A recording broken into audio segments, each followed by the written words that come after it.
আমি তো নেই না, কিন্তু জোর করে যদি কেউ দেয় না করি না, এটা সত্য কথা। আমি তো নেই না, কিন্তু জোর করে যদি কেউ দেয় না করি না, সত্যি কথা। হাসতে হাসতেই অকপটে স্বীকার করলেন ঘুষ নেওয়ার কথা, যেন এটা কোনো ব্যাপারই না, কোনো অনিয়ম বা অন্যায় না, বরং প্রকাশ পাচ্ছিল আনন্দ। সরকারি সেবা গ্রহীতাদের থেকে বাড়তি টাকা নেওয়ার পক্ষে তিনি নিজের মতো করে যুক্তিও দাঁড় করিয়েছেন। চিত্রটি ঠাকুরগাঁও সদর উপজেলার জামালপুর রায়পুর ইউনিয়ন ভূমি অফিসের, আর ভিডিওর মানুষটি সহকারী কর্মকর্তা রেজাউল করিম। তার বিষয়ে খোঁজে নেমে বেরিয়ে আসে আরও একটি নাম, মামুন। অভিযোগ রয়েছে, মামুন ভূমি অফিসের কেউ না হয়েও কর্মরত কম্পিউটার অপারেটর হিসেবে। নিয়োগ ছাড়াই সরকারি দপ্তরে চাকরি কিভাবে সম্ভব, এই অনুসন্ধান নিয়ে যায় আরও চাঞ্চল্যকর তথ্যের কাছে।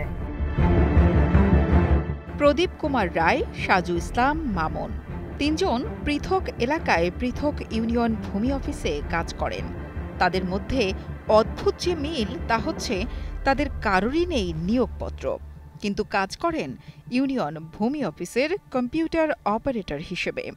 আরও মজার বিষয় হচ্ছে, এই নামে কোনো পদই নেই ইউনিয়ন কার্যালয়ে, কিন্তু রীতিমতো কম্পিউটার ও ডেস্ক নিয়ে বসে কাজ করে থাকেন।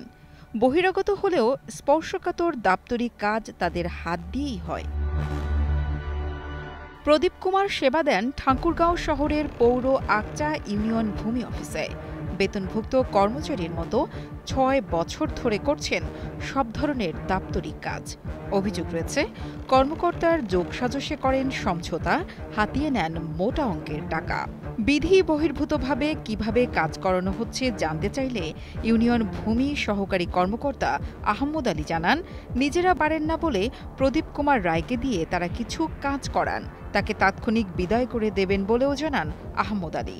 ওই যে চিঠিপত্র দু একবার করি, তো মানে আমরা একটু অত করতে পারি না, বিদায় আর কি নিয়ে আসি তাকে মাঝে মাঝে, কিন্তু ওকে আজ থেকে এখান থেকে কোনোদিন আসতে পারবে না, চ্যালেঞ্জ করলাম আমার সাথে।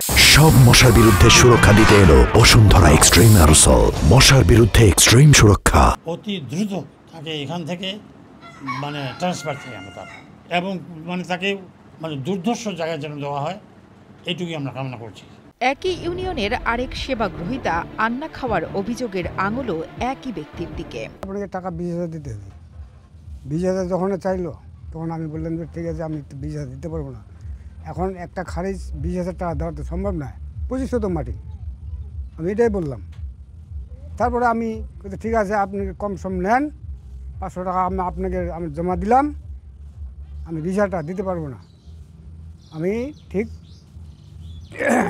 7,000 দিব, 7,000 টাকা বলছি আর কি, 7,000 দিব। আর এখন আমি তো বায়া দলিল ওঠার মুখে 3,000 টাকা খরচ। তবে এ নিয়ে তার কোনো রাগঢাক নেই অভিযুক্ত ইউনিয়ন ভূমি সহকারী কর্মকর্তা রেজাউলের। টাকা না দিলে মানুষ নাকি মনে করবে কাজটা হবে না। তিনি আরও বলেন, মামুন নামে এক সহায়তাকারীর মাধ্যমে তিনি বিভিন্ন কাজ করান এবং অর্থ লেনদেনও মামুনের মাধ্যমেই হয়। মানুষ যদি টাকাটা না দেয়, বলে যে আমি টাকা না নিতে চাইলেও মানুষ জোর করে দেওয়ার চেষ্টা করে, বলছে টাকা না নিলে আমার কাজটা হবে না। এই যে মানুষের মধ্যে একটা বদ্ধ ধারণা, আমি তো নেই না, কিন্তু জোর করে যদি কেউ দেয় না করি না, এটা সত্য কথা। বহিরাগত হলেও সাজু ইসলাম কাজ করেন সালন্দর ও জগন্নাথপুর ভূমি অফিস কম্পিউটার অপারেটর পদে। অভিযোগ শুনে বিস্ময় ব্যক্ত করেন জেলা প্রশাসক। বলেন, এভাবে কাজ করানোর কোনো সুযোগই নেই ইউনিয়ন ভূমি অফিসগুলোর। প্রমাণিত হলে ব্যবস্থা নেওয়া হবে বলেও তিনি আশ্বাস দেন। আমাদের এখন বর্তমানে ল্যান্ড রিলেটেড যে সেবাগুলো চালু আছে আমাদের সরকারি অফিসগুলো থেকে, তো ম্যাক্সিমাম সেবাই এখন অনলাইন বেসড সেবায় পরিণত হয়েছে। সাধারণ জনগণ যে কোনো জায়গা থেকে অনলাইনে সেই সেবা গ্রহণ করতে পারেন। তো আপনারা যেটি বললেন যে আমার ভূমি অফিসে আনঅথরাইজড কিছু পার্সন আমার সরকারি অফিসে সেবা দিচ্ছে, এইটা কোনোভাবেই গ্রহণযোগ্য নয় এবং এটার কোনো সুযোগ নাই। যদি অফিসগুলো সেই ধরনের কোনো লোককে নিয়োগ করে থাকে, একেবারেই তাদের নিজস্ব দায়িত্বের মধ্যে থেকে করেছে, এবং এটি আমরা তদন্ত করে যদি এরকম লোক পাই তাহলে সংশ্লিষ্টদের বিরুদ্ধে আইনগত ব্যবস্থা গ্রহণ করব। সরকারি অফিসে নিয়োগ বহির্ভূত মানুষের অবৈধ কার্যক্রম দেখেও নিশ্চুপ স্থানীয় প্রশাসন। ভূমি অফিসের এমন কার্যক্রমে সেবা নিয়ে অনেকটাই হতাশ সাধারণ মানুষ। আরিফ হাসানের পাঠানো তথ্য ও ভিডিও চিত্রে ডেস্ক রিপোর্ট কালের কণ্ঠ।